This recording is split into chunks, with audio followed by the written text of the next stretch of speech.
उसका हो जाता है। और जब अल्लाह उसका हो जाता है तो फिर सारी कायनात उसकी हो जाती है।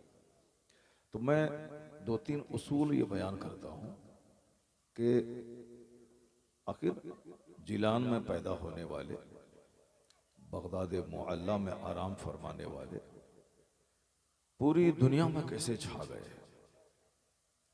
और आज 800 साल गुजर गए। 471 हिजरी में आपकी पैदाइश हुई, 561 ईस्वी में आपका विसाल हुआ, 91 साल की आपकी उम्र हुई और आज ये 1446 हिजरी है। अब आप समझ सकते हैं कि कितने साल गुजर गए। लगभग 800 साल गुजर गए गौसे आज़म रज़ी अल्लाह ताला अन्हु के दुनिया से रवाना हुए, पर्दा फरमाए। लेकिन आज तक दुनिया भूल नहीं पाई। जबकि हम लोग समाज में ये देख रहे हैं, कोई शख्स मर जाता है तो तीजा और 40वां के बाद ही लोग उसको भूल जाते हैं। थोड़ा सा कोई नाम वाला हुआ तो 1 साल के बाद लोग भूल जाते हैं, और कोई उससे बड़ा तो 2 4 10 साल लोग याद रखते हैं और भूल जाते हैं। लेकिन कुछ नाम ऐसे होते हैं कि हजार हजार साल गुजर जाने के बाद भी उनकी असमत का सूरज गहन में नहीं आता। उन्हीं बड़े लोगों में एक नाम सरकार गौसे आज़म रज़ी अल्लाह। आखिर ऐसा क्यों होता है? सरकार आला हजरत रज़ी अल्लाह ताला अन्हु के विसाल किए हुए 100 साल से जायद का अरसा गुजर गया। शुरू के दिनों में उनके उर्स में लोग 5000 10,000 रहते थे। धीरे धीरे 20,000 40,000 50,000 1 लाख 2 लाख और आज की तारीख में आला हजरत के उर्स के मौके पर कमोबेश 20 से लेकर 30 लाख लोग बरेली में रहते हैं। तो वक्त गुजरने के बाद हम लोग अपने बाप दादा को भूल जाते हैं। जिसने हमें जमीन दी, जिसने हमें मकान दिया, जिसने हमें पाला पोसा, उसको हम भूल जाते हैं। समाज में जितने भी जमींदार लोग हैं, बहुत कम लोग ऐसे होते हैं जो खुद से कमा के जमीन खरीद करके एक बहुत बड़े फार्म हाउस का मालिक बन गया हो। अक्सर लोग वो होते हैं जो अपने बाप दादाओं से मिली हुई जमीन पे जमींदार कहलाते हैं। अक्सर लोग ये होते हैं।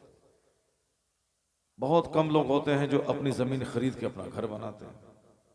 अक्सर लोग दादा से बाप ने जमीन पाई, बाप से हमको जमीन मिली और हमने उस जमीन पे अपना घर बनाया।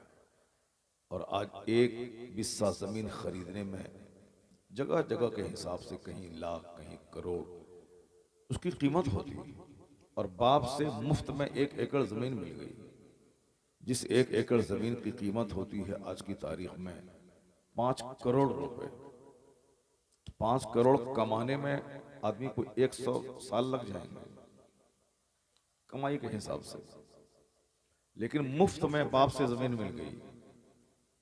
अब उस बाप को याद करना, उसके लिए इसाले सवाब करना एक फर्माबरदार बेटे पे लाजिम हो जाता है कि जिस बाप ने मुझे मुफ्त में 10 करोड़ की जमीन दे दी, छोड़ के मरे, वो बच्चा कुरान खानी बरसी के दिन महफिल मिलाद करके याद करता है बाप को। लेकिन बाप को बेटा ही याद करता है, समाज के लोग याद नहीं करते हैं। समाज के लोगों का अगर कुछ काम किया होगा तो समाज के लोग 10 साल 5 साल याद रखते हैं।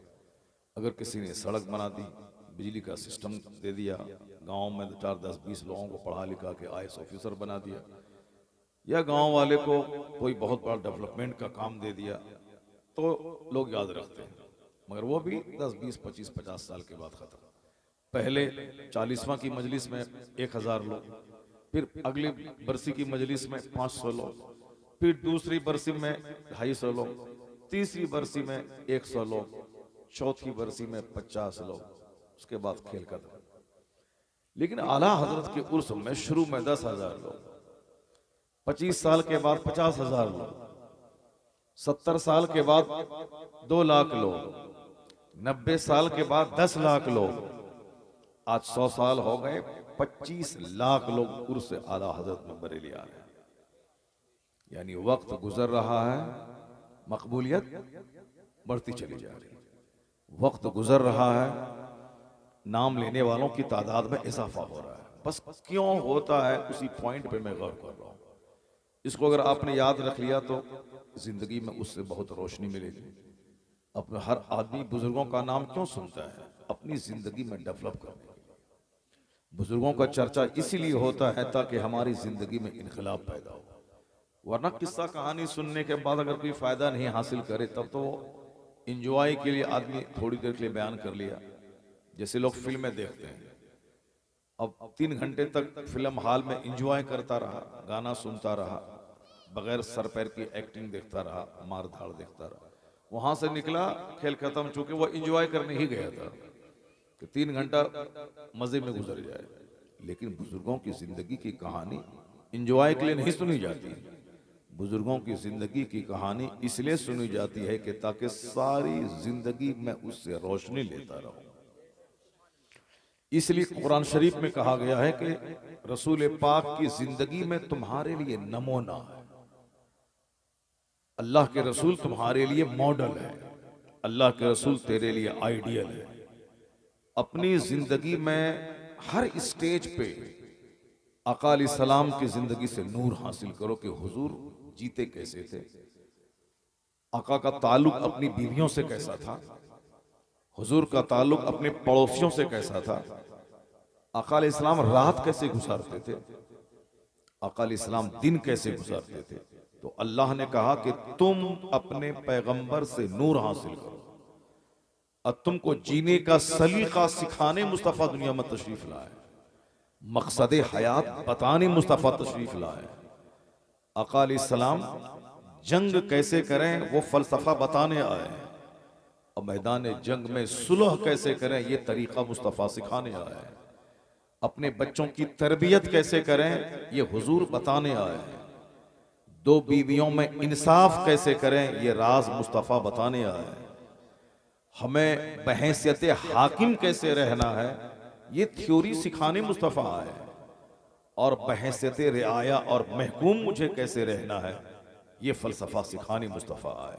From the cradle to the grave, माँ की गोद से लेके कब्र की गोद तक जीवन के सारे क्षेत्र में नेतृत्व करने, मार्गदर्शन करने, सही रास्ता दिखाने रहबरे दो आलम तशरीफ लाए। अब हुजूर की जिंदगी से एक चैप्टर में खोलता हूं कि कैसे हमारे लिए नूर है। हमारे घर में एक मैयत होती है, जरा गौर से सुनिएगा, कोई उठ के भागेगा नहीं। आज 4 घंटे की तकरीर मैं नहीं करूंगा। कल चूंकि 3 घंटे की एक लंबी तकरीर मैं कर चुका हूं और उसके बाद रात में सोया नहीं हूं और दिन भर मैं सफर करता हुआ अब तक आया हूं, तो इसलिए आज 3 घंटे की तकरीर होगी भी नहीं, चूंकि हमारी फ्लाइट लखनऊ से है और हमको बहुत जल्दी यहाँ से निकलना भी है। और फिर ऐसे भी लोग सुनना भी नहीं चाहते हैं। अब लोग 1 घंटा 1.5 घंटा बहुत है। वो 5 साल पहले लोग 4 घंटे की तकरीर सुनते थे, लेकिन अब लोग नहीं सुनना चाहते हैं। अब कोई बोलने वाला भी नहीं है। 1 घंटा आधा घंटा बोल के लोग चले जाते हैं। अब एक तो हम हैं जो 3 घंटे 4 घंटे बोल जाते हैं, इस जमाने में भी वो अलग बात है, लेकिन बोलना और है, सुनना और है। लोग सुनते नहीं है। इसीलिए अब मैंने भी फैसला कर लिया है कि जब लोग सुनते नहीं है तो हमको भी अब 1 घंटा ही बोलना है।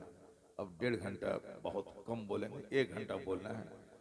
अब उसी 1 घंटे पर अगर अमल हो गया तो जिंदगी में इनकलाब पैदा हो जाएगा इंशाअल्लाह। जरा जोर से बोले सुभान अल्लाह।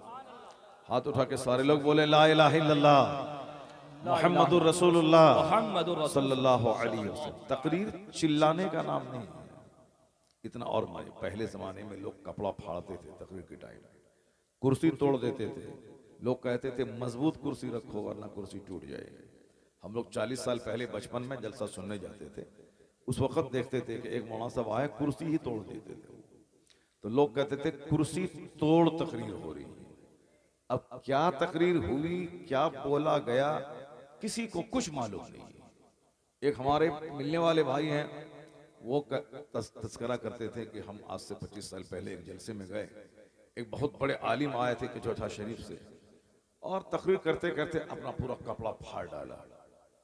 यानी कपड़ा फाड़ तकरीर। मैंने कहा कि तकरीर में बोले क्या, तकरीर की कोई बात याद है आपको? वो सब याद नहीं है, अलबत्ता इतना याद है कि कपड़ा फाड़ डाले। तो सब लोग अलग अलग ढंग से जलसे में आते हैं, कोई कपड़ा फाड़ देखने आते हैं, कोई कुर्सी तोड़ देखने आते हैं, कोई अल्फाज और जुमले से अपनी जिंदगी में रोशनी लेने के लिए आते हैं। सुभान अल्लाह, सुभान सुभान अल्लाह। अल्लाह।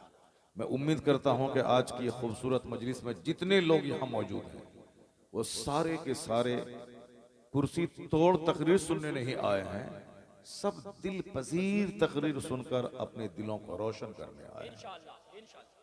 आज दुनिया में घमंड बढ़ रहा है, दुनिया में गुरूर बढ़ रहा है। गुरूर इसीलिए बढ़ रहा है कि नेक लोगों के पास उठना बैठना बंद हो गया। अब लोगों का उठना बैठना गुंडों के साथ हो गया, लोगों की दोस्ती चोरों और डकैतों से हो गई। लोग अब दुनियावी फायदे के लिए डकैत से मोहब्बत करता है ताकि मेरा पड़ोसी मुझसे डरे कि इसका संबंध, इसका ताल्लुक फला बाहुबली, फला अंसारी, फला यादव, फला पठान से है, अगर इससे पंगा लोगे तो ये तुम्हें कहीं का नहीं छोड़ेगा। तो लोगों को डराने के लिए आदमी अपने घर में डकैतों को बुलाता है ताकि सारे पड़ोसी जान जाएं कि इनका संबंध उन लोगों से है। बस इसके अलावा कोई मकसद नहीं होता। सब पड़ोसी को डराने के लिए, अपने आसपास के लोगों में अपनी धाक बिठाने के लिए। दौलत पहले से ज्यादा बढ़ रही है, तो दौलत बढ़ने के बाद जो होना चाहिए वो हो रहा है। दौलत का मजाज है घमंड पैदा करना, दौलत का मजाज है बदअमली पैदा करना, दौलत का मजाज है बेअदब बना देना।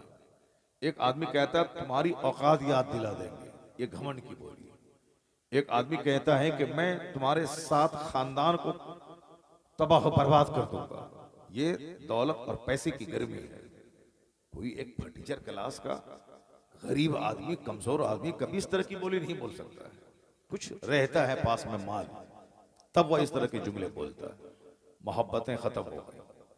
अगर आपको हमसे काम है तो 50 बार सलाम करेंगे आप, लेकिन अगर काम नहीं है तो मैं 50 बार सलाम करूंगा, जवाब नहीं देंगे आप। अपना खास करीबी रिश्तेदार, आजकल बच्चे भी मतलबी हो गए हैं। जब बाप से कुछ पैसा लेना है तो अब्बू अब्बू कहते हैं, और जब बाप से कुछ नहीं लेना है तो अब्बू कहाँ हैं, कहाँ मर रहे हैं, फोन करके अब्बू की खैरियत पूछने वाले बच्चे नहीं होते। बीवी को जब माल चाहिए तो वो सर में तेल लगाती है और जबरदस्त चाय बना के लाती है, और अगर माल उसको नहीं चाहिए तो फिर शौहर थका मांदा है कि चूर चूर है, कहां से आया है, कैसे मर के आया है, कुछ नहीं, वो अपने काम में लगी हुई है, सोई हुई है, सर में दर्द है, काम है। कल चेन्नई में मैं 2 साल नमाज पढ़ाया हूँ। एक बंदा सर्विस करता था, वो हमसे बयान किया कि हजरत जब तनख्वाह मिलने वाली होती है महीने के लास्ट में, तो उससे 5 दिन पहले मेरी बीवी मेरी खूब खिदमत करने लगती है, और जहां तनख्वाह मिली और हमने तनख्वाह उनको दे दिया तो उसके बाद से खाना पाना, पानी दाना चाय सब पूछना बंद है। फिर 15 दिन तक परेशान हम रहते हैं, 5 बार कहते हैं खाना लाओ तब लाती है, और जहां फिर 25 तारीख आई अगले महीने की, फिर उसके बाद चाय पानी तेल वगैरह और पांव दबाना सब शुरू हो जाता है। यह सच कहता हूं, कोई कहानी फिल्मी नहीं है, ये हमारा मुक्तदी था। वो मैं इमामत करता था, वो मेरा मुक्तदी था, वो मेरे पास बैठ कर अपना दर्द बयान करता था, तो वो अपनी सच्ची कहानी मुझको बयान करता था। सारे लोग मतलबी हो गए, बीवी भी मतलबी, बच्चे भी मतलबी, पड़ोसी मतलबी, रिश्तेदार मतलबी। अगर कोई जरूरत है तो फिर वो फोन करेंगे समझिए, नहीं तो फिर आप ही से शिकायत करेंगे कि आप फोन तक नहीं करते हैं, आप फोन तक नहीं करते हैं। मतलबी लोग हो गए, सलाम नहीं करते हैं लोग, मोहब्बत खत्म हो गई। समाज में रहने के बावजूद हर आदमी अपने आप को अजनबी महसूस कर रहा है, अकेला महसूस कर रहा है। सारे लोग तन्हा महसूस कर रहे हैं कि मैं अकेला हूं, मेरा कोई नहीं। क्यों? मोहब्बत खत्म हो गई।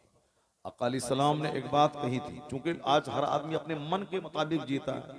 हुजूर ने क्या कहा कोई ध्यान नहीं देता है, बस इश्क मोहब्बत, इश्क मोहब्बत, इश्क मोहब्बत की बातें हो गई। प्रैक्टिकल में न इश्क है न मोहब्बत है, वरना मोहब्बत का मतलब है पैरवी, मोहब्बत का मतलब है कुर्बानी, मोहब्बत का मतलब है नखल।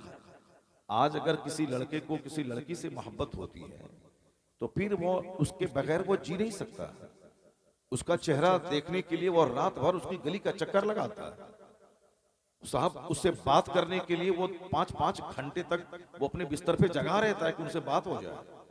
ये झूठी मोहब्बत, गंदी मोहब्बत, और ये कैफियत उसके दिल की हकीकी होती है। क्योंकि अगर दिल मोहब्बत हो गई तो फिर उसके देखे बगैर वो जी नहीं सकता, उसके देखे बगैर वो रह नहीं सकता, उसे बात किए बगैर वो रह नहीं सकता, और कोई नसीहत नहीं सुनना चाहता है वो। एक बहुत बड़े बुजुर्ग थे, उनको किसी एक लड़की से इश्क हो गया था, बहुत बड़े बुजुर्ग थे। अब उनसे इतनी मोहब्बत हो गई थी कि अब उनको एक झलक देखने के लिए कड़ाके की सर्दी में पूरी रात इशा की नमाज से लेकर के फजर की नमाज तक उनकी गली में बर्फ गिर रही है, बर्फ गिर रही है। ये इराक और इराक की ठंडी बर्फ गिर रही है, लेकिन चूंकि इस कदर शदीद मोहब्बत उससे थी, एक झलक देखने के शौक में पूरी रात बर्फ गिरती रही, वो सहता रहा। यहां तक कि जब फजर की अजान हो गई और उजाला फैल गया, लोग मस्जिदों की तरफ आने लगे, वो ये समझा कि ईशा की अजान हो रही है, वो समझा कि ईशा की अजान हो रही है। लेकिन जब सवेरा फैला तो कहा, अरे ये तो दिन निकलने वाला है, फजर का वक्त हो गया, ये अजान ईशा की अजान समझा था। इस शदीद मोहब्बत का ये असर है कि 8 घंटे बर्फ में नहाता रहा, फजर की अजान होती रही, मगर इंतजारे दीदार में 8 घंटे को वह 1 घंटा समझते हुए ईशा की अजान समझ रहा।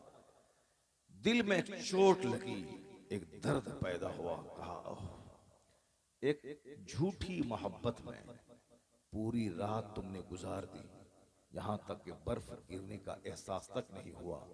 काश ये लंबी रात अल्लाह की इबादत में गुजार देते, सुभान अल्लाह, सुभान अल्लाह। काश ये लंबी रात अल्लाह की इबादत में गुजार देते तो कितना मर्तबा तुम्हारा बुलंद हो गया होता।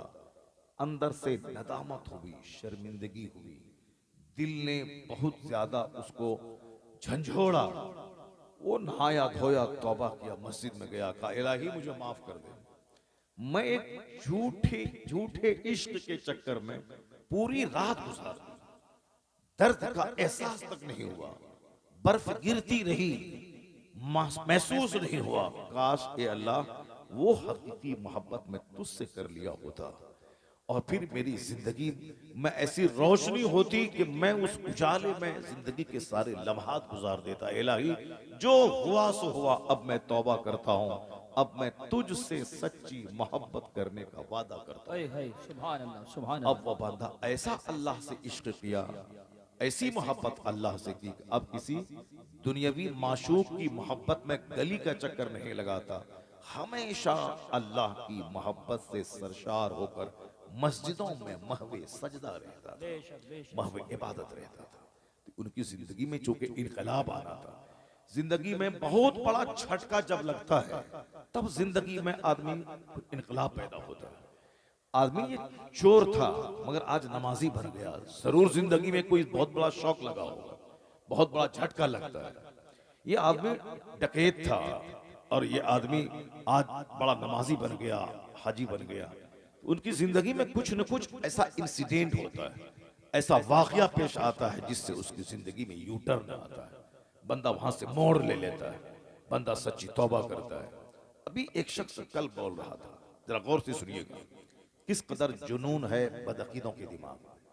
कहा कि एक सच्चा वाकया अभी 1 महीने के अंदर का, उन्होंने हमसे ये बताया, कल की रात 3 घंटे मेरी तकरीर हो चुकी थी लंबी, और एक बहुत बड़ा मजमा था, जितने लोग अभी हैं इससे कई गुना बड़ा मजमा था, बहुत बड़े लोग बहुत ज्यादा लोग थे। तो उस तकरीर के बाद उन्होंने मेरी तकरीर सुनने के बाद कहा, हुजूर एक मैटर आप और इजाफा कर लीजिएगा उसमें। जब मैं क़यामगाह पे आया तो उसने बताया कि चूंकि आप फिक्री बातें लोगों को बताते हैं ताकि लोगों को शौक पैदा हो, लोग सोचने पर मजबूर हो, तो एक पॉइंट हमसे और ले लीजिए। मैंने कहा कौन सा पॉइंट है? कहा अभी 1 महीने की बात है, मेरे गांव के बगल में एक सुन्नी लड़का दियोबंदी गांव में उसकी एक आदमी की गाय चोरी कर लिया। सुन्नी लड़का, सुन्नी मुसलमान है, बहुत शराबी हैं, पापी हैं, बदकार हैं, बहुत सारे लोग हैं, बहुत तरह। ऐसा थोड़ी कि सुन्नी जो है वो सबके सब पक्का नमाजी, पक्का मुत्तकी। और देवबंदी के मुकाबले में सुन्नी तो कम नमाजी होता है, क्योंकि उसके यहाँ 24 घंटे नमाज की फजीलतें बयान की जाती हैं। फजाइल अमाल है तो ये है वो है, फजर छोड़ने का ये नुकसान, ज़ोहर छोड़ने का ये नुकसान, असर छोड़ने का ये नुकसान, जमात छोड़ने का ये नुकसान, जमात से नमाज पढ़ने का ये फ़ायदा, नमाज की ये फजीलत। उसकी पूरी मोटी मोटी किताब में बुखारी, मुस्लिम, अबू दाऊद, तिरमिज़ी से सारी हदीसें नकल करके वो सामने वाले के बीच में बयान करता है। तो बड़ा चौपट से चौपट आदमी भी नमाजी बन जाता है। क्योंकि जब बार बार कहा जाएगा कि नमाज नहीं पढ़ने वाला आदमी का अंजाम फिरौन के साथ होगा, यह हदीस में आया है। बेनमाजी का अंजाम हामान के साथ होगा, यह हदीस में आया है। बेनमाजी का हश्र कारून के साथ होगा, यह हदीस में आया है। तो अब जब आदमी सुनेगा कि बेनमाजी का अंजाम फिरौन के साथ होगा, वो फिरौन के साथ जहन्नम जाएगा, तो अब तो आदमी तो है, सीना तो हिलेगा। तो फिर वो आदमी झुक जाता है, नमाज पढ़ने लगता है। नहीं, हमको फिरौन के साथ जहन्नम नहीं जाना, हमको तो सिद्दीकीन, सालेहीन, शुहदा के साथ जन्नत जाना। जब बार बार ये बातें बताई जाती हैं तो बंदा नमाजी हो जाता है। अब वो बार बार बताता है कि हुजूर ने फरमाया है कि जो जानबूझकर नमाज छोड़ा वह कुफ्र के करीब पहुंच गया। अब उसका बंदा जब सुनता है तो कहता है अरे अरे, हम तो मुसलमान हैं, काफिर तो होंगे नहीं। काफिर होने का मतलब है खरबों साल आग में जलना। मुसलमान है, थोड़ा बदअमल हो गया, मरने के बाद तो बख्शिश की उम्मीद है कि या तो अल्लाह माफ कर दे अपने फजल से, या फिर गुनाह की सजा काटने के बाद जन्नत जाएगा। लेकिन अगर कोई काफिर होके मर गया, चाहे दुनिया का प्रधानमंत्री क्यों ना हो, वहां तो खरबों साल आग में जलना होगा। ये इतना जबरदस्त पॉइंट है कि बंदा इस पर अगर नजर रखे, वो दुनिया के सारे सुख सुविधाओं को त्याग करके वो आखिरत की तैयारी में लग जाएगा। मगर चूंकि आज माँ भी अपने बच्चों को आखिरत की बात नहीं बताती, बाप भी अपने बच्चों के सामने आखिरत की बात नहीं बोलता है, सब दुनिया की बात बोलता है। हम ऐसे लोगों को जानते हैं जो स्टेज पर 20 साल से है, 40 साल से है, मगर नमाजी नहीं बन पाया। नमाजी नहीं बन पाया क्यों? उधर तवज्जो नहीं है उसकी, या उसके दिमाग में शैतान डाल दिया है कि बगैर नमाज पढ़े भी जन्नत मिल जाएगी। उनके दिमाग में यह बात है कि बगैर नमाज पढ़े भी जन्नत मिल जाएगी। तो इसलिए से वो दिन रात तकरीरों की महफिल में रहता है, तकरीरों की मजलिस में रहता है। 40 साल से स्टेज पर है तो क्या मतलब है? वो क्या करता है? गाता गाता बजाता है? नहीं नहीं, स्टेज पर है तो तकरीरें सुनता है, मगर वो गौर से सुनता नहीं। स्टेज पर बैठा है, मोबाइल चला रहा है, स्टेज पर बैठा है, वो साहब दिमाग कहीं दूसरी तरफ है, खैनी खा रहा है, गुटखा चबा रहा है, दिमाग दूसरी तरफ है। वो तो 100 साल भी बैठेगा, नमाजी नहीं बनेगा। जो गौर से तकरीर सुनेगा, अगर आखिरत के पॉइंट पे गौर करेगा, अगर आदमी है, दिल जिंदा है, तब तो वो आखिरत की तैयारी का शौक पैदा हो जाएगा। क्योंकि बार बार सुनने के बाद आदमी का दिल ही तो है, पत्थर तो नहीं है, पसीज जाता है। लेकिन चूंकि वो गौर से सुनता नहीं है। अब जरा सुन देखिए, ये हमारा आदमी है जो 40 साल से स्टेज पे है, महफिल में है, मगर नमाजी नहीं बना, नमाजी नहीं बना। अब जरा ये कहानी सुनिए जो कल उन्होंने बताया। सुन्नी नौजवान देवबंदी गांव की गाय चोरी कर लिया। उसी टाइप का होगा वो, चोरी करना, जुआ खेलना, ये उसी टाइप का होगा। सुन्नी गांव में हर तरह के लोग रहते हैं, कोई नमाजी है, कोई अरबपति है, कोई गरीब है, कोई मजदूर है, कोई दिन रात जुआ खेलने वाला है। तो उसी तरह का लड़का था सुन्नी गांव का, नमाजी नहीं था। वो गाय चोरी कर लिया। अब इत्तेफाक से पकड़ा गया। जब पकड़ा गया तो उस लड़के को पकड़ करके गांव में देवबंदी गांव के लोगों ने पकड़ के रखा उसको। मुखिया, सरपंच, गांव के पंच लोग, सारे लोग आए, प्रधान और सब। अब इसका फैसला क्या होगा? इन्होंने गाय चोरी की है, अब बिल्कुल रंगे हाथों पकड़ा गया है।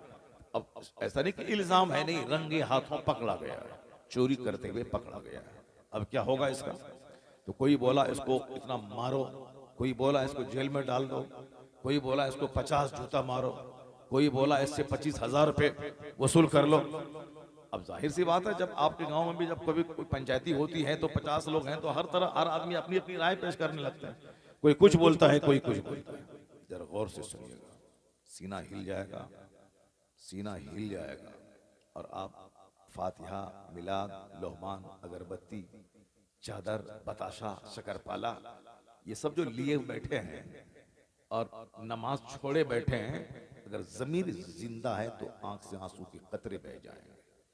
किस कदर वहाबी मजबूत है अपने अकीदे में, और किस कदर वो अपने मिशन पे लगे हुए हैं। उनका उनका चरवाहा भी वो नमाजी बनाना चाहता है, उनका किसान भी वो सुन्नी को देवबंदी बनाना चाहता है, और हमारा स्टेज पर रहने वाला 40 साल का आदमी भी, उसको कोई दर्द नहीं है कि मैं अपने बेटे को नमाजी बना दूं, मैं अपनी बीवी को नमाजी बना दूं, या मैं खुद नमाजी बन जाऊं।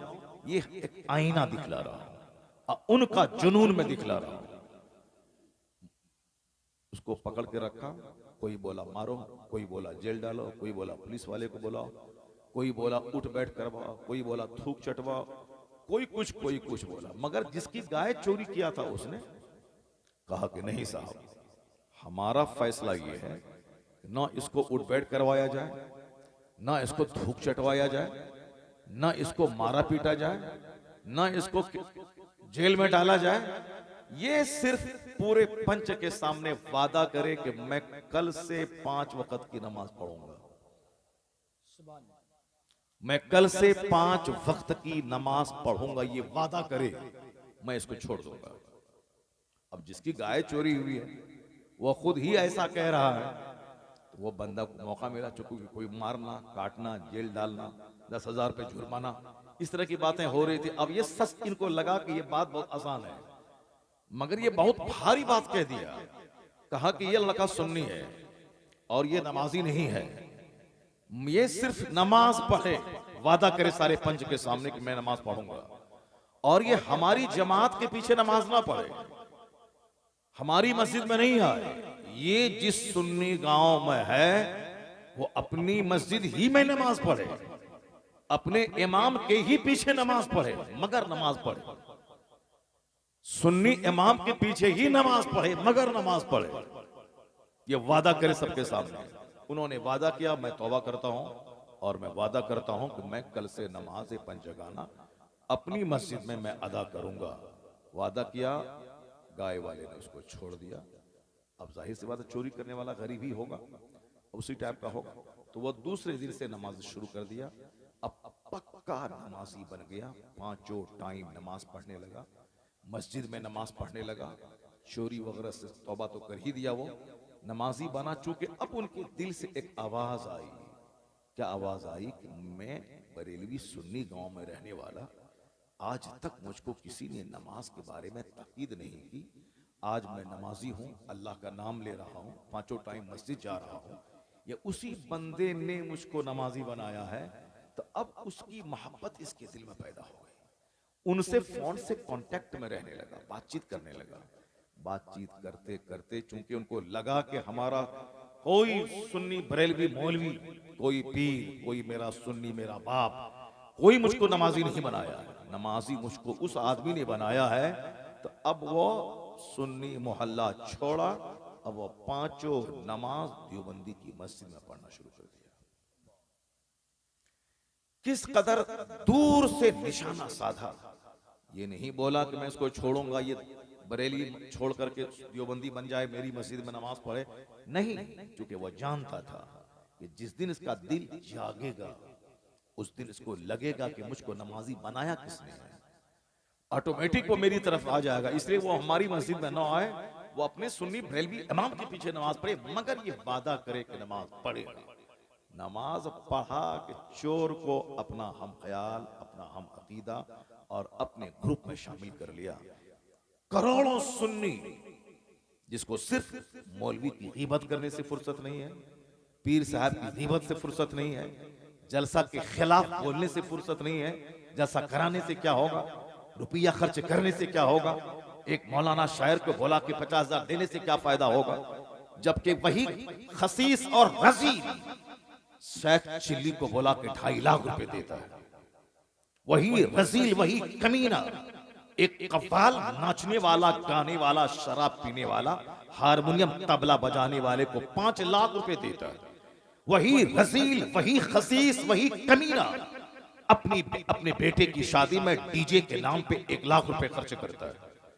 अपने बेटे की शादी में फजूल खर्ची, हराम काम में लाखों रुपए खर्च करता है। लेकिन दीन के नाम पे थोड़ा सा पैसा खर्च होता है तो अब इनको फजूल खर्ची समझ में आती है, इनको सीने में दर्द होता है। मस्जिद की तामीर में जो पैसा लगे वही पैसा पैसा है, मदरसे की तामीर में जो पैसा लगे वही पैसा पैसा है, अल्लाह रसूल की बात सुनने सुनाने में जो पैसा खर्च हो वही पैसा पैसा है। माह रमजान में कुरान पाक की तिलावत एक हाफिज से सुना, बंदा 5 लाख रुपए दे के कहा कि तूने जो मेरे खुदा का कलाम सुनाया है उसका तो कोई बदला हो ही नहीं सकता है, यह हकीर सा नजराना है, अगर मैं तुझे सोने पे भी तौल दूं फिर भी तिलावत कुरान की समाअत का हक अदा ना हो पाएगा। ये तो अपने अपने ज़र्फ और जिगर की बात है। फजूल खर्ची में बर्थडे पार्टी में 5 लाख खर्च करने वाला अगर वो रजील खबीस मरदूद, अगर वो जलसा जुलूस जिक्र खुदा की मजलिस के एहतमाम के पैसे को अगर वो गलत करार देता है, उससे बड़ा खसीस, उससे बड़ा रजील, उससे बड़ा कमीना दुनिया में कोई नहीं होगा। असल में पैसा वही है जो नाच में, गाने में, शराब में, डीजे में, बैंड बाजी में खर्च ना हो। असल पैसा वही है जो पैसा देने वाले खुदा की याद में खर्च हो जाए।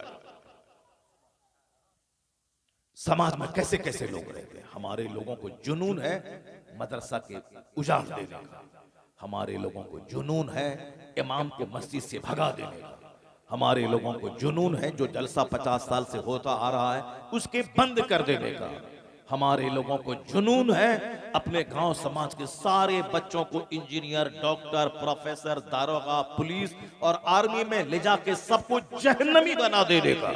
हमारे लोगों को जुनून है अपनी माँ बहन बेटी को डॉक्टर बनने के नाम पे घर से निकालकर जीन्स टी शर्ट पहना के उसे मुशरिका मुर्तदा बना देने का। कई लाख मुसलमानों की बेटियां जो आज काफिरों के साथ भागकर वो अब महासंख्यों बरस के लिए जहन्नमी बन गई। अगर मुसलमान बन के रहती तो कम से कम उम्मीद थी कि गुनाहों की सजा काटने के बाद जन्नत चली जाती, लेकिन कुफ्र कबूल किया, अब तो जन्नत की खुशबू उसके लिए हराम है, अब तो सदा के लिए वो जहन्नम की आग में जलेगी। कितने दिन तक जवान रहेगी, कितने दिन तक मस्तियां करेगी उस काफिर के साथ। बूढ़ी तो होना है, उसके बाद मरना तो है, मरने के बाद जहां जाना है वहां का एक दिन 50,000 साल के बराबर है। ये बता दे कि इस बेटी को जो काफिरा हो गई इसके बाप का कसूर है या नहीं? जिसने डॉक्टर इंजीनियर बनने का रास्ता दिखाया, जन्नत जाने का रास्ता नहीं दिखलाया, हमेशगी वाला आराम का घर जन्नत का रास्ता नहीं दिखलाया। ये दुनिया के 40 साल 50 साल डॉक्टर इंजीनियर बन के 2 रुपया कमा के खा पी के इसका रास्ता दिखलाया। जबकि मैं खुदा की कसम खा के कहता हूं अगर लड़की वो डॉक्टर इंजीनियर नहीं भी बनती तो भी उसकी शादी होती। इंजीनियर बनने के बाद वह सोने के घर में रहने के बाद बगैर शौहर के नहीं रह सकती है, उसे तो शौहर चाहिए। अगर शौहर नहीं चाहिए तो ड्राइवर से जिना करेगी, समाज के जोकर से मुकाला करेगी। अगर नहीं तो शौहर चाहिए, इज्जतदार औरत है तो शौहर चाहिए, शौहर के बगैर कोई नहीं रह पाएगी। तो शौहर मर्द ही होगा, मर्द कमाने के लिए पैदा हुआ है। लड़की की भी नौकरी है 1 लाख महीना और लड़के की भी नौकरी है 1 लाख महीना, तो एक घर में 2 लाख आ रहे हैं। जबकि एक घर में 1 लाख आने के बाद शानदार ढंग से घर चल सकता था। सामने वाले घर में 5 आदमी परवरिश में, लड़के को नौकरी नहीं है, बेचारा मजदूरी करके जैसे तैसे घर चला रहा है। मगर एक घर में बीवी को भी नौकरी है, शौहर को भी नौकरी है, ये मालामाल हो रहा है। वह बेचारा 10 आदमी की परवरिश करने वाला कंगाल हो रहा है। अगर औरतों को नौकरी नहीं दी जाती तो उसकी जगह पे एक मर्द बहाल होता। अगर वह एक मर्द बहाल होता तो उसकी निगरानी में 10 लोग पाले जाते। क्योंकि हर मर्द अपनी माँ, अपने बाप, अपनी बीवी, अपने बच्चों, अपनी बच्चों का पालने वाला होता है, सहारा होता है। लेकिन औरत का तो कोई न कोई निगरान होता है, शौहर होता है। जब शौहर खुद कमा रहा है, उसकी परवरिश हो सकती है, वो अलग से एक मर्द के हक को मारकर आज जो हिंदुस्तान में गुर्बत बढ़ रही है, कसाद बाजारी बढ़ रही है, एक तरफ गरीब है, गरीब से गरीब तर होता जा रहा है, एक तरफ मालदार है, दौलतें उसके घर में बहती चली जा रही हैं। ये है इंसाफ का खून करना। अगर 1 करोड़ औरतें अगर सर्विस में हैं, अगर वो सर्विस से हट जाएं, 1 करोड़ मर्द उसकी जगह सर्विस में आ जाएं, तो 10 करोड़ लोगों की परवरिश होगी। क्योंकि हर मर्द की निगरानी में 10 लोग होते हैं। मगर क्या कीजिएगा, दिमाग तो चूंकि चौपट हो चुका है गवर्नमेंट का और दुनिया के लोगों का। ये मर्द को, औरतों को शाना बशाना चलाने के लिए, ज़िनाकारी बढ़ाने के लिए, उर्यानियत बढ़ाने के लिए, फहाशी बढ़ाने के लिए आज कोर्ट में ज़िना, थाने में ज़िना, कचहरी में ज़िना, रात में जो पुलिस पुलिस वाला पेट्रोलिंग करता है वहां जना, साहब स्कूल में जना, हॉस्टल के तहखाने में जना। ये है औरतों को बेपर्दा घर से निकालने का अंजाम। कलकत्ता के आरजी मेडिकल कॉलेज में रात के वक्त में जो कॉलेज का प्रिंसिपल और उसका चेले के साथ जो लड़की के साथ रेप हुआ, कत्ल हुआ, और पूरी दुनिया में हिंदुस्तान की नाक कटी। ये क्या है? ये मेडिकल कॉलेज में जना और एमबीबीएस डॉक्टर के साथ उस देना और कॉलेज का प्रिंसिपल देना करे। ये बताएं कि बेपर्दगी ने कहां तक पहुंचाया। इसी का नाम डेवलपमेंट है, इसी का नाम तरक्की है, इसी का नाम विकास है कि दुनिया में शराब बढ़ गई और ज़िना बढ़ गया। इसी का नाम डेवलपमेंट है और ज़िना बढ़ेगा। हमने तो हदीस में यहां तक पढ़ा है, इतना ज़िना बढ़ेगा कि रास्ता चलते लोग जिस ज़िना करेंगे कोई टोकने वाला ना होगा, कोई बुरा समझने वाला ना होगा। जैसे आज हाफ पैंट पहन के औरतें चल रही हैं और कोई कहने वाला नहीं है, लोग देख देख के मजा ले रहे हैं, उसी तरह कल ज़िना होगा चाय की दुकान पे, पान की दुकान पे, रेलवे स्टेशन पर, एयरपोर्ट पर, मजलिसों में। कोई नहीं बोलेगा, बोलेगा ये चलता है, यह फैशन का हिस्सा है। जैसे खैनी खाना, गुटखा खाना, सिगरेट पीना, रास्ता चलते पियानो बजाना, जैसे सीटी बजाना, छेड़खानी करना, बेपर्दा चलना, टी शर्ट पहन के चलना, फटा हुआ जींस पहन के चलना, पूरे जिस्म को नंगा करके चलना आज फैशन बन चुका है। उसी तरह कल ज़िनाकारी भी फैशन बन जाएगी। जिस तरह कुत्ता कुतिये के साथ करता है, उसी तरह मर्द औरत के साथ रास्ता चलते करेंगे, कोई टोकने वाला नहीं होगा। और मैंने जहां तक पढ़ा है और उसका आगाज हो चुका है, अभी जो कुछ हो रहा है दुनिया में ये उसी का आगाज है। और अब बहुत जल्द वह वक्त आने वाला है, क्योंकि जब ज़मीर जिंदा रहेगा तब ना बंदा गुनाह को गुनाह समझेगा, और जब ज़मीर ही मर चुका होगा तो उसे निकाह बोझ लगेगा, ज़िना अच्छा लगेगा।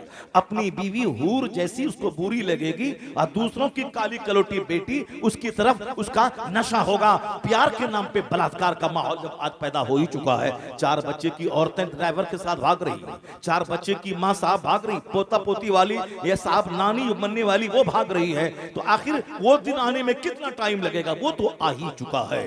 आप जो आज गार्डन में, पार्क में और तन्हाई की जगहों पे जो कुछ हो रहा है वो मजलिसों में होगा।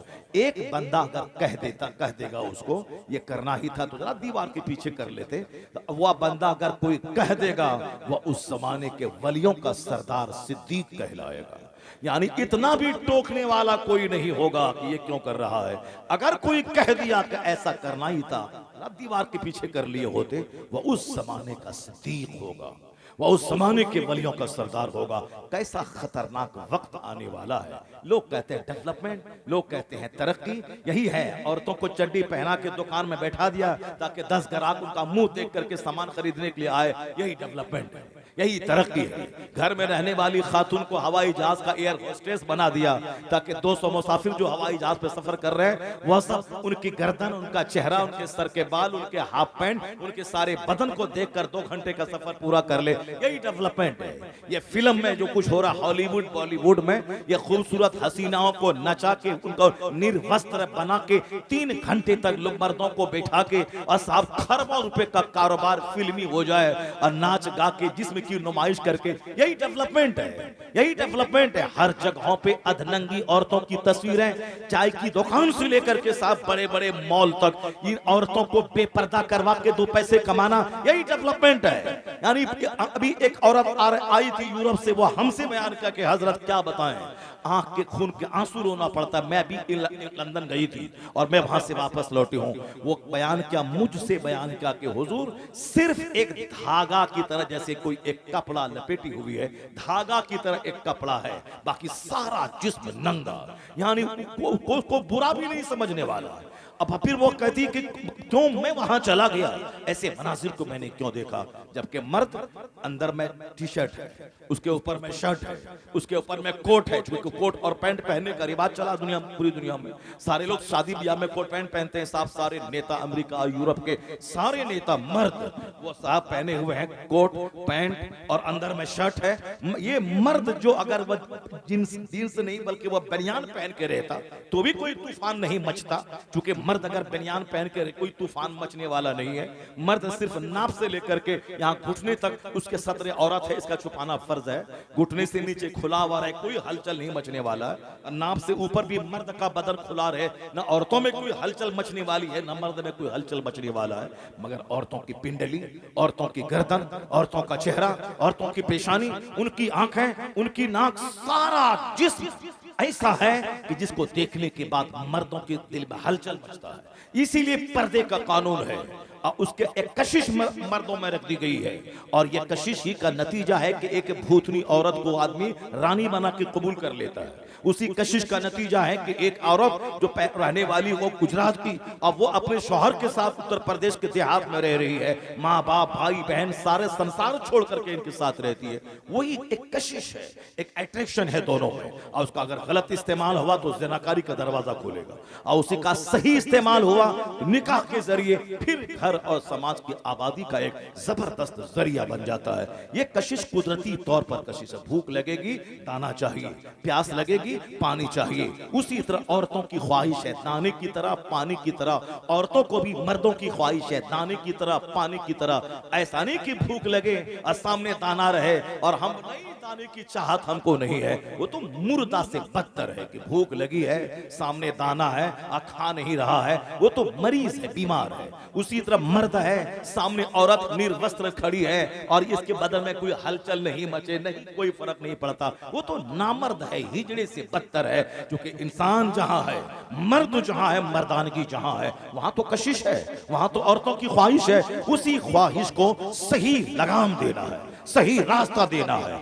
शैतान के नाम पे ज़िना होता है, मगर रहमान के नाम पे अगर अजनबी औरत को अपने निकाह में ले लिया गया, उसी का नाम निकाह है। वहां से सवाब का दरवाजा खुलता है, औलाद पैदा होती है, दुनिया के चलने बसने का एक जबरदस्त इंतजाम हो जाता है।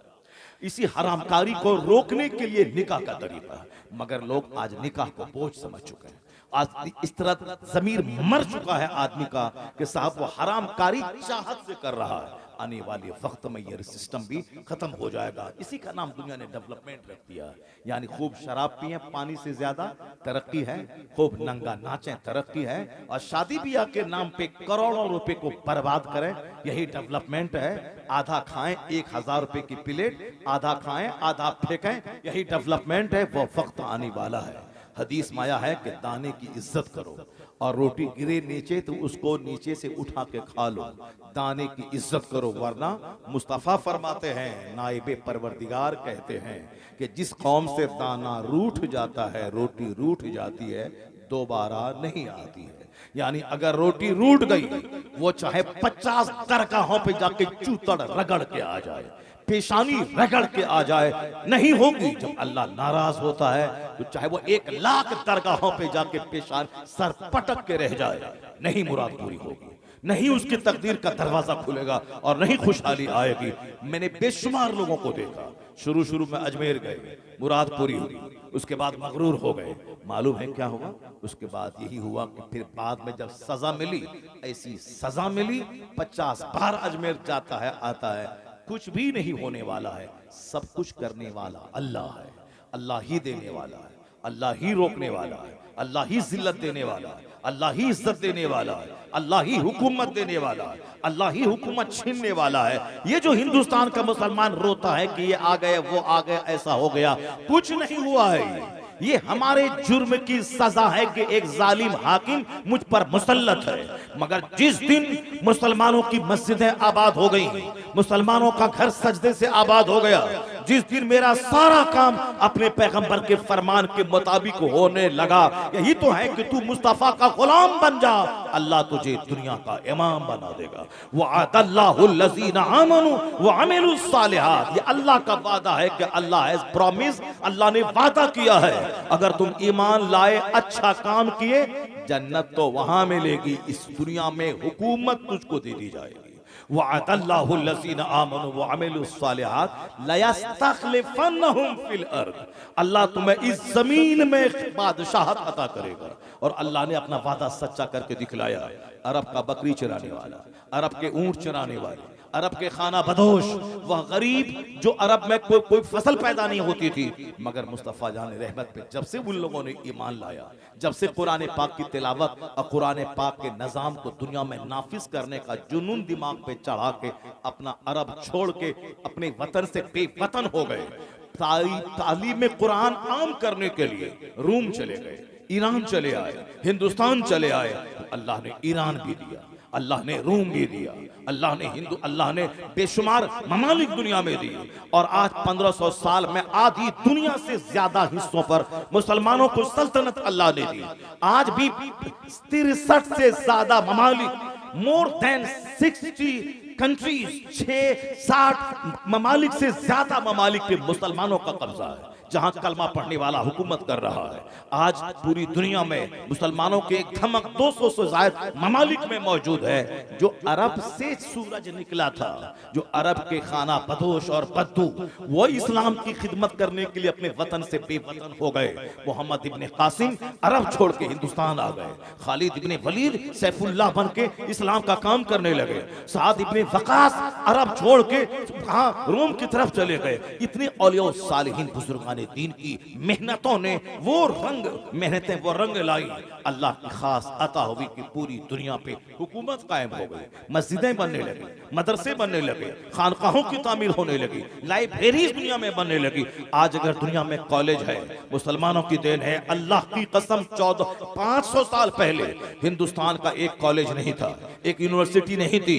अगर थी भी एक यूनिवर्सिटी तो वह बुद्धिस्टों की शिक्षा और दीक्षा का एक केंद्र थी। मगर JNU, AMU, PHU, Banaras Hindu university, जितनी भी यूनिवर्सिटी हैं सबकी उम्र है 200 साल, 250 साल, 150 साल, 100 साल। इस्लाम 1400 साल पहले जब इस्लाम का सूरज चमका दुनिया में, अरब से वह नूर निकला, तो मालूम है उस वक्त में एक यूनिवर्सिटी दुनिया में नहीं थी, एक कॉलेज दुनिया में नहीं था। लेकिन आज हजारों यूनिवर्सिटीज, लाखों स्कूल, हजारों कॉलेजेस दुनिया में मौजूद हैं। इसलिए मौजूद हैं कि पैगंबर आजम ने सबसे पहले इल्म हासिल करने का नारा दिया था कि उतलबुल इल्म वलो कान उतलबुल इल्म मिनल महद इलल लहद। Obtain knowledge from the cradle to the grave. Obtain knowledge whether you find it in China. Acquire knowledge. Knowledge is compulsory for every Muslim man and women. Knowledge is power. Knowledge is light. Knowledge is best company. यानी जितनी भी इल्म की फजीलतें आज के दुनियादार हुक्मरां बयान करते हैं कि इल्म ताकत है, इल्म रोशनी है, इल्म जेवर है, इल्म साथी है, इल्म हथियार है, इल्म डेकोरेशन है, इल्म आर्म है, जितनी बातें आज दुनिया के बड़े बड़े पढ़े लिखे लोग करते हैं, वो सारी बातें अपने मन से नहीं गढ़ के, वह सारी बातें मुस्तफा ने 1400 साल पहले दुनिया को बता दी है। वो बातें मुस्तफा की हैं और ये अपनी बातें कह के दुनिया वालों के सामने बयान कर रहे हैं। यह एहसान इस्लाम का है, पैगंबर आज़म का है कि आज दुनिया में स्कूल्स हैं, कॉलेजेस हैं और पढ़ने पढ़ाने की बातें हो रही है। यह एहसान मुस्तफा की आमद का है कि आज दुनिया इल्म के नूर से जगमगा रही है। इसको तो मानना पड़ेगा। वो दो चार जलील किस्म के लोग अगर पैगंबर के खिलाफ कुछ बकवास कर रहे हैं, वो जलील अंधे हैं, वो जलील नहीं, उसे मालूम है कि इस्लाम ने क्या दिया। वो आंख बंद करके सूरज का इनकार कर रहे हैं, वो आंख बंद करके वो कहते हैं कि रात नहीं है, वो आंख बंद करके कहते हैं कि दिन नहीं है। तो अगर कोई किसी पागल कमीने चोटे के कह देने से अगर कि आज सूरज नहीं है, तो ऐसा नहीं हो जाएगा कि सूरज नहीं है। अगर कोई खसीस और कोई रजील बोल दे कि जलसे का फायदा नहीं है, उस कमीने के बोलने से इसका नहीं माना जाएगा कि जलसे का फायदा नहीं है। वो रजील, वो खबीस, वो मरदूद क्या जाने, ये एक दरसगाह है जलसा, जहां से हजारों लोगों को दीनी मसाज मिलता है। तुम अगर नहीं नमाजी बने, लाखों लोग वो हैं जो खिताबत सुन सुन के नमाजी बने हैं। अगर तुम दीनदार नहीं बने तो जाओ तुम जहन्नम की आग में जलो। मगर बेशुमार लोग हैं जो उलमा की सोहबतों में दीनी गुफ्तगू सुनकर जन्नती बन गए हैं, इस्लामी सोच के हामिल बन गए हैं। मेरे जैसे कमजोर किस्म के आदमी के पास तो बेशुमार फोन आते हैं कि आपकी तकरीर सुनने के बाद मैं नमाजी बन गया हूँ, मैं कज़ा नमाज कज़ाए उम्री के तौर पर अदा कर रहा हूँ, मैं साहब अब गाने बजाना छोड़ दिया हूँ, मैं तकरीर बगैर सुने सोता नहीं हूँ। जब मेरे जैसे कमजोर आदमी के बयानात का ये असर है, जो बड़े बड़े लोग हैं, जो मुत्तकी परहेजगार लोग हैं, जो तहज्जुद गुजार लोग हैं, जो बड़ी बड़ी खानकाहों के बड़े बड़े सच्चादा नशी हैं, जिनके हजारों और लाखों मुरीदीन का जाल दुनिया में नेटवर्क फैला हुआ है, उनसे कैसा फायदा होगा? तो किसी के चिल्लाने बुल्लाने से या किसी के बकवास कर देने से इस्लामी बेनिफिट्स को नकारा नहीं जा सकता है। और ये जादू सबके सर चढ़ बोलता है। आज दुनिया में जितने इंस्टीट्यूशंस हैं एजुकेशनल, वो सब इस्लाम की मरहून मिन्नत है, इस्लाम का गिफ्ट है, इस्लाम का दिया हुआ है। चूंकि जो कुछ तुम आज बोल रहा है ये वही नारा है जो मुस्तफा ने 1500 साल पहले दुनिया वालों को अता फरमाया। और आका अलैहिस्सलाम ने दुनिया को तहजीब दी है, दुनिया को तमद्दुन दिया है, दुनिया को जीने का एक नया रास्ता दिखलाया है। इसलिए अमेरिका का एक बहुत बड़ा पढ़ा लिखा आदमी इस सच्चाई को बोले बगैर नहीं रह सका। वो कहता है he was the only man in history who was supremely successful on both religious and secular level. ये कोई हिंदुस्तान का कमजोर पढ़ा लिखा आदमी नहीं है। वो साहब ये 2-4 आदमी जो नबी के खिलाफ बोलते हैं, इन जैसे 1 करोड़ को पढ़ा लिखा के इंसान बनाने वाला ये अमेरिका का इतना बड़ा लायर, एडवोकेट, साइंटिस्ट, इतना बड़ा पढ़ा लिखा आदमी वो ये बोल रहा है। ये गली कूचे का गिरा हुआ आदमी कुछ बोलता है, हे मुसलमान, कभी उसकी बात पे कान मत धरना, कभी उसकी बात पे थाने का घेराव मत करना, कभी उसकी बात सुनने के बाद उसको हीरो मत बना देना। ये घंटी बजा के 2 रुपया कमाने वाला ये हीरो बनने के शौक में हमारे पैगंबर के खिलाफ बोलता है और हम उसको हीरो बना देते हैं। हम सड़कों पे आ जाते हैं। बेशुमार लोग हैं जो नमाज के खिलाफ बोल रहे हैं, इस्लाम के खिलाफ बोल रहे हैं, कुरान के खिलाफ बोल रहे हैं। कितना सबकी गर्दन में चादर डाल के तुम मारना शुरू करेगा और सबके सबसे तुम लड़ाई मोल लेगा। सारी बातों का जवाब दुनिया में नहीं है और सबसे लड़ाई मोल नहीं ले सकता। हाँ, अदीब बोलेगा मेरा अदीब जवाब देगा, उनका कोई शायर बोलेगा मेरा शायर जवाब देगा, उनका कोई वैज्ञानिक बोलेगा मेरा वैज्ञानिक उसका जवाब देगा। वो आखिरी टाइम है जब सर से पानी ऊपर हो जाएगा और सिवाय कोई रास्ता नहीं रह जाएगा जिहाद करने के। वो तो आखिरी टाइम है। उस वक्त भी हर आदमी को अपने मन के मुताबिक जिहाद करने का आदेश नहीं है।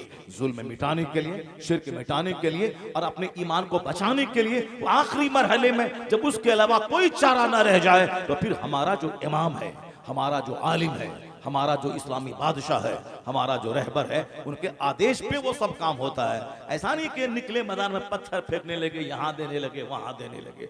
अब तो जुलूस निकलवाने में डर लग रहा है कि हम निकालेंगे जुलूस एहतजाज करने के लिए कि वो मेरे पैगंबर को गाली दी है, मुसलमानों को तकलीफ पहुंचाई है, उसको अरेस्ट किया जाए। हम एक लीगल मुतालबा कर रहे हैं। उन्होंने लाख करोड़ों मुसलमानों के दिलों को ठेस पहुंचाया है। हम मुतालबा ही कर सकते हैं, ऐसा नहीं कर सकते हैं कि उनके गले में चादर डाल करके जेल में ठूंस दें। नहीं, हम जहां रहते हैं मुतालबा कर सकते हैं। तो हम मुतालबा कर सकते हैं। गाली दिया बंबई का आदमी और हम सामने वाले पुलिस को क्यों मार रहे हैं, वहां साफ पटरी क्यों उखाड़ रहे हैं, हम क्यों किसी घर में आग लगा रहे हैं। उसके बाद जब पुलिस वाला आता है तो हमारे घर पे नजर चला देता है, हमारे 1000 आदमी को मार देता है, तो उसका जिम्मेदार होगा कौन? उसका जिम्मेदार वही होगा जो बुखला के सामने आया, जो सामने वाले को पत्थर मारा। क्यों मारा?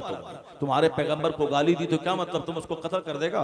तुम ये जिस मुल्क में रहता है उस मुल्क के कानून के हिसाब से तुमको सिर्फ प्रोटेस्ट करना है, उसकी मुखालफत करनी है, पुरअमन जुलूस निकालना है, उसकी गिरफ्तारी का मुतालबा करना है, हुकूमत वक्त से कहना है ये जुल्म है, ये जुल्म सहा नहीं जाएगा। हमारा कोई आलिम राम के खिलाफ बोला, हमारा कोई आलिम सीता के खिलाफ बोला, हमारा कोई मौलवी आपके आपके आपके धर्म के बानी के प्राइवेट लाइफ को खंगाला, उनकी शादी के बारे में बोला?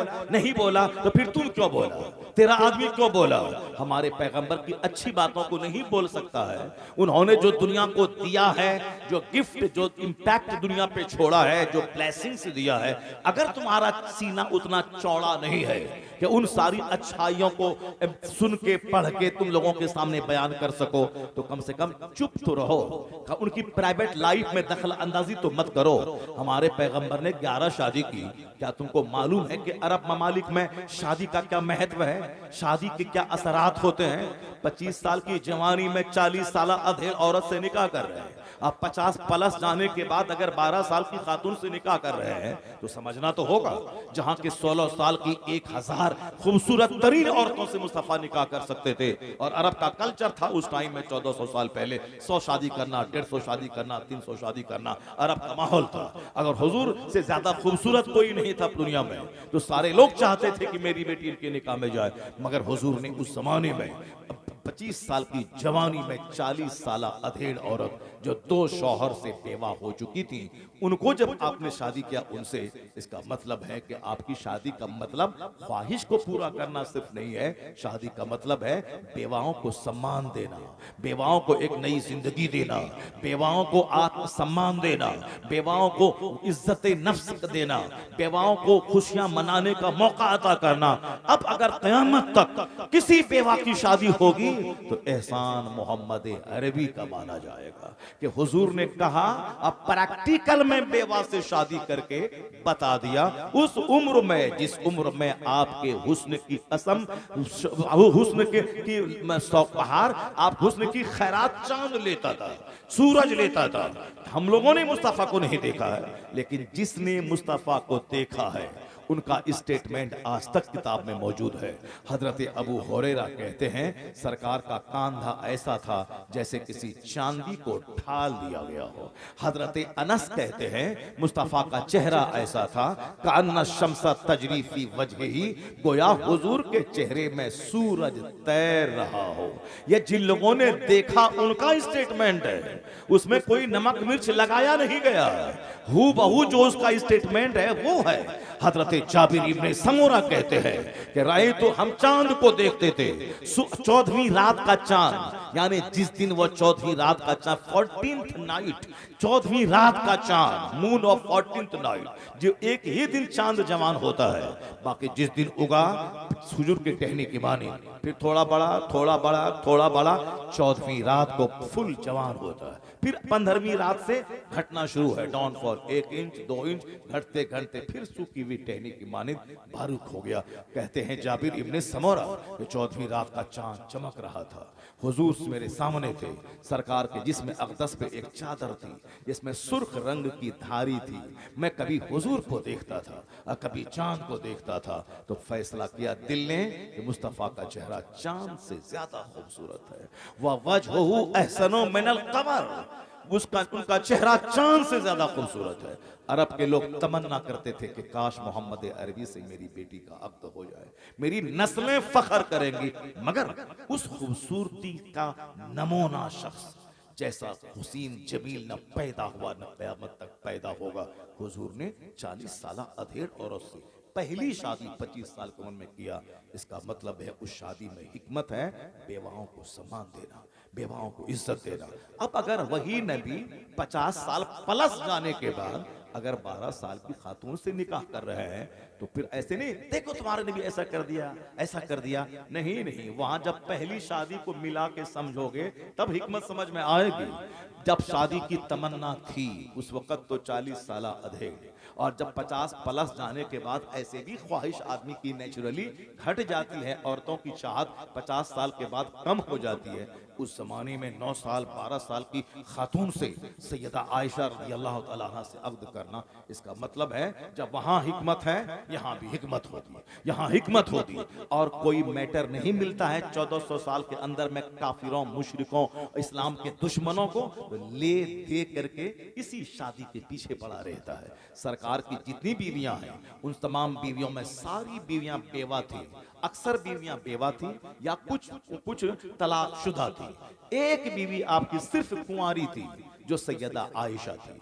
वह हुजूर ने अपनी चाहत से नहीं किया था, अल्लाह ताला जनाब जिब्राइल अमीन के जरिया हुजूर के ख्वाब में सैयदा आयशा का चेहरा दिखला के ये कहा था, अल्लाह की पसंद है कि इससे आप निकाह कर ले। तो सैयदा आयशा की शादी हुजूर ने चाहत से नहीं की थी। ये 9 साल 10 साल की है और हमारी सारी बीवियां तलाकशुदा हैं और बेवा हैं, एक लड़की एक खातून चाहिए उसको जो कुंवारी मिल जाए, नहीं नहीं, वो अल्लाह की पसंद थी, कायनात के खालिक की पसंद है। और जिसने मुस्तफा को नबी रसूल और सारे रसूलों का सरदार बनाया, उस खुदा की पसंद है ये, इसलिए पसंद है। हिकमत वहां यही थी, जिस तरह सारी शादी हिकमतों से भरी है। एक खानदान है मदीने में जो कहता था इस्लाम मिटा देंगे, जो कहता था इस्लाम के पैगंबर को कत्ल कर देंगे, जो कहता था इस्लाम का साथ देने वाले मुस्तफा के सहाबा को निगल जाएंगे। लेकिन उस खानदान की एक बेवा खातून से हुजूर ने शादी कर ली। वो खातून रजामंद हो गई। और जब उस खानदान की बेटी मुस्तफ़ा के निकाह में आई और हुजूर के अखलाक, हुजूर के किरदार, हुजूर के तमाम कमालात को देखने के बाद जब वो खातून अपने खानदान के बाप दादा के सामने बयान किया, तो पहले तो वह लोग सोचा था कि मोहम्मद ऐसे हैं वैसे हैं, लेकिन जब अपनी बेटी की ज़बानी हुजूर की खलवत, हुजूर की जलवत, हुजूर की तन्हाई की सारी दास्तान सुनी, सारा कबीला कलमा पढ़ के मुस्तफ़ा का गुलाम हो गया। ये है मुस्तफ़ा की शादी की हिकमत, ये है हुजूर की शादी की हिकमत। खालिद इब्ने वलीद जैसा सैफुल्लाह, अल्लाह की तलवार। मालूम है कि मैदान ओहद में 70 सहाबा शहीद हो गए थे। जो जंग जीती हुई थी वो जंग की बाजी हारी गई। मुस्तफ़ा ने कहा था तीर अंदाजों से कि यहाँ खड़ा रहना, यहाँ जगह छोड़ के मत जाना, चाहे जंग जीते या हारे, तुम ये जगह छोड़ के मत जाना। और जब जंग जीत गए मुसलमान, उन लोगों में से किसी ने कहा कि अब तो जंग जीत गए, तो अब यहाँ रहने का कोई मतलब नहीं है, अब हमें भी माली गनीमत लेना चाहिए, जिससे इसको छोड़ के कुफार भाग चुके हैं। मगर किसी ने मना क्या कही, हुजूर ने कहा है कि चाहे जंग जीतें या हारें, ये जगह नहीं छोड़नी है। मगर लोगों ने अपनी अक्ल से ये समझा कि हुजूर तो दुश्मनों को रोकने के लिए हमको खड़ा किया था ताकि दुश्मन यहाँ से दाखिल ना हो, मगर अब वह बात तो रही नहीं, क्योंकि अब तो जंग जीत चुके हैं हम, इसलिए वह लोग चले गए मैदान जंग। तो वही खालिद इब्ने वलीद थे जो पीछे से घूम करके उसी रास्ते से दोबारा अंदर घुस के वो खतरनाक अटैक किया कि 70 सहाबा शहीद हो गए। जीती हुई जंग बज़ाहिर शिकस्त में तब्दील हो गई। आका अलैहिस्सलाम जख्मी हो गए, आपके दंदाने अक़दस शहीद हो गए, आप लहूलहान हो गए, आप पहाड़ के ऊपर में एक गड्ढे में आप वहां नीचे चले गए। इस और काफिरों ने अफवाह फैला दी, इस्लाम के पैगंबर शहीद हो गए। वही खालिद इब्ने वलीद जो इतना बड़ा रोल अदा किया था मैदान ओहद में, जब सरकार अलैहिस्सलाम उनकी फूफी हजरत उम्मे मैमूना से जब आपने शादी किया मक्कतुल मुकर्रमा में, तो फिर फूफी जब मुस्तफ़ा के निकाह में चली गई, तो और अपनी फूफी की ज़बानी जब सरकार की दास्तान सुनते हैं, तो इतना बड़ा कारनामा अंजाम देने वाला काफिरों की तरफ से इतना बड़ा बहादुर, वो मुस्तफ़ा के पास आके कलमा पढ़ के मुशर्रफ इस्लाम हो गया। सैफुल्लाह, अल्लाह की तलवार, ये है मुस्तफ़ा की शादी की बरकत। और आज भी किसी खानदान की दुश्मनी को खत्म करने के लिए शादी एक बहुत बड़ा जरिया है। शादी करने के बाद दुश्मनी दोस्ती में तब्दील हो जाती। हुजूर की सारी शादियां यही इसी हिकमतों से भरी हुई है। सैयदा आयशा, वो तो उनके बाप तो मुस्तफ़ा के गुलाम थे, मुस्तफ़ा के दोस्त थे, सफर में, हजर में, मक्का में, मदीना में, बदर में, ओहद में हमेशा बिल्कुल साए की तरह मुस्तफ़ा से रहे जुड़े हुए सिद्दीक़ अकबर। अब उन्होंने अपनी बेटी को सरकार के निकाह में दिया और उस पर वह नाज करते रहे कि मेरी बेटी को मुस्तफ़ा ने कबूल कर लिया है। अगर हुजूर जबरन ऐसा करते ख्वाहिश की वजह से, तो कभी सिद्दीक़ अकबर अपनी बेटी को नहीं देते। अब मक्का के उस वक़्त के सारे लोग उस निकाह को बुरा समझते, लेकिन न किसी ने बुरा समझा, क्योंकि ऐन फितरत के मुताबिक वो शादी थी। अब लड़की चाहे 10 साल के बाद जवान हो या 15 साल के बाद जवान हो, जवान होने के बाद वह शौहर के काबिल है। और वहाँ अरब का कल्चर है कि वहाँ चूंकि यहाँ की जमीन गर्म, आबो हवा गर्म, वहाँ आज भी लोग 4 शादी करते हैं, आज भी एक एक आदमी के 50-50 बच्चे होते हैं। वहाँ मायूब नहीं माना जाता, चूंकि वहाँ की तहजीब का हिस्सा है। अब सैयदा आयशा की शादी कम उम्री में हुई, मगर जवान होने के बाद रुखसती हुई और आप हुजूर के हरम सरा में तशरीफ लाएं। हिकमत यही थी कि सरकार ने हम कयामत तक का पैगाम दिया कि क्या करना है क्या नहीं करना है। मर्दों के कानून, उसूल और ज़ाब्ते मस्जिद नबवी के मेंबर से जो आपने कहा, अबू हुरैरा ने नकल किया, अब्दुल्ला इब्ने उमर ने नकल किया, अब्दुल्ला इब्ने मसूद ने उसको याद रखा। लेकिन सरकार जब अपनी बीवी के हुजरे में रहते थे, जब वहां 10-12 घंटे आपके गुजरते थे, वहां हुजूर ने क्या बोला, वहां हुजूर ने क्या कहा, क्योंकि सरकार के सारे इरशादात एक मार्किंग स्टोन है, हमारे लिए लाइट का काम करते हैं। औरतों के बारे में मखसूस कवानीन, उसूल और ज़ाब्ते हैं, वो जो सरकार मस्जिद नबी की मेंबर से नहीं बोल सकते हैं। वो खवातीन के बीच में आप कह सकते हैं, आपकी सारी बीवियां या तो 40 साल प्लस है, 40 प्लस है। 40 प्लस जाने के बाद कुव्वते यादाश्त आदमी की कैसी होती सबको मालूम है। एक बीवी तो चाहिए जो गेट बाई हार्ट करने वाली हो, जो जबरदस्त कुव्वत याददाश्त हो, जो मेमोरी पावर उसकी हाई हो, हुजूर जो बोले उसको याद कर ले। सिद्दीक अकबर जैसे महान की बेटी सैयदा आयशा थी, कम उम्री में अरब के तमाम मशहूर शोरा के अशार अरबी के सारे उनको याद थे, अरबी मुहावरात पे दस्तरस हासिल थी, कुव्वत याददाश्त गजब की थी। जब सरकार के निकाह में आई, हुजूर की एक एक बातों को उन्होंने गेट बाई हार्ट किया, हदीसों को याद किया, सरकार के फरमान को सीने में जगह दिया। और जब हुजूर पर्दा फरमाए, पर्दे में रहकर आप सहाबे कराम को जो एक फकीहा, मुहद्दिसा, आलिमा, मुफस्सिरा बनकर जो पैगाम सुनाना शुरू किया, लोगों ने यही कहा, शरीयत हमारी अधूरी रह जाती अगर मेरी मां आयशा मुस्तफा के निकाह में नहीं आती। आज मर्दों के कानून वाज़े है, औरतों के कानून वाज़े है। आज अगर शरीयत मुकम्मल है तो एहसान उम्मुल मोमिनीन आयशा सिद्दीक़ा तकबीर, ये नाराए रिसालत, हिकमत उलमाए है, अहले ये सुन्नत। हिकमत है। आका अलैहिस्सलाम की शादी की सारी बातें मुस्तफ़ा की हिकमतों से भरी हुई है, ये बात है। मगर ये खबीस, ये रजील, ये मरदूद, ये मुस्तफ़ा के बारे में कैसी कैसी बातें करता है। अब इनकी बातों का जवाब यही है कि अमेरिका का डॉक्टर माइकल हार्ट कैसी उन बातों को फैलाई, उसकी बातों को अपने घर की दीवार में लिख दी, उस बातों को अपने स्कूल में लिखी। अगर ये रामगिरी जैसा खबीस अगर नबी के बारे में गलत बोलता है, नुपुर शर्मा जैसी खबीसा बोली, तो अब लड़ने की जरूरत नहीं है, सड़क पे आने की जरूरत नहीं है। ये बताना है कि तेरी औकात तो कुछ नहीं है, मगर जो दुनिया का सबसे बड़ा विद्वान है, जो दुनिया का सबसे बड़ा पढ़ा लिखा आदमी है, उसने मेरे पैगंबर के बारे में क्या कहा। तेरी हैसियत तो कुछ नहीं है, मगर डॉक्टर माइकल हार्ट कहता है, he was the only man in history who was supremely successful on both levels, religious and secular। Mustafa के बारे में डॉक्टर माइकल हार्ट कहते हैं, अमेरिका का सबसे बड़ा पढ़ा लिखा, वो कहते हैं इस रुए जमीन का, इंसानी तवारीख का, ह्यूमन हिस्ट्री का, मानव इतिहास का एक लौता इंसान मोहम्मद अरबी है जो मजहब और सियासत दोनों सतह पर सबसे ज्यादा कामयाब तरीन शख्स हुआ। सुभान अल्लाह, सुभान अल्लाह। He was the only man in history who was supremely successful on both levels, religious and secular। ए बंबई में प्रोटेस्ट करने वाले रामगिरी जैसे कम पढ़े लिखे आदमी, जलील आदमी को हाईलाइट करने और पूरी दुनिया में शोहरत दिलाने का काम करने वाले, इनके पीछे इस तरह के हजारों लाखों लोग हैं, इस तरह के हजारों लोग हैं जो बंद कमरे में मुस्तफा के खिलाफ बोलते हैं। तो हम सबके दरवाजे पे जाके कान लगा के सुन करके गुस्से में आके साहब आप उसके खिलाफ उसको हीरो नहीं बना दे, नहीं, बहुत सारी बातें अनसुनी की जाती है। वइज़ा ख़ातबहुमुल जाहिलून क़ालू सलामा।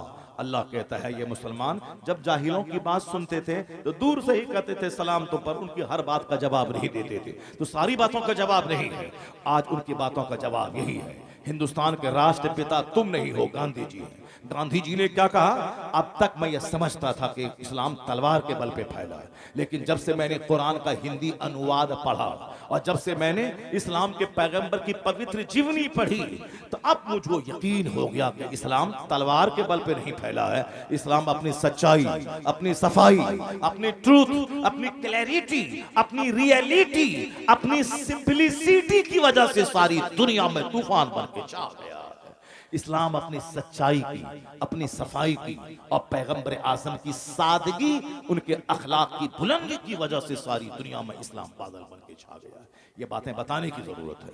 इसी हिंदुस्तान का एक हिंदू डॉक्टर रामकृष्ण राव है, वो गैर मुस्लिम प्रोफेसर है। वो ये घंटी बजाने वाला, मंदिर का घंटी बजाने वाला नहीं है। ये डासना के मंदिर में जो अति नरसिंहानंद है, जो अपने जोकरों के बीच में हीरो बनने के लिए हमारे पैगंबर के खिलाफ अनाप शनाप बकता है, आज तो उस आदमी का जीना हराम हो जाना चाहिए, उसको जेल में डाल देना चाहिए। ऐसी खतरनाक बातें उन्होंने कह दी हैं जो बात 1400 साल में शायद किसी ने नहीं कही है, मगर उस खबीस मरदूद ने वो खतरनाक बात कह दी।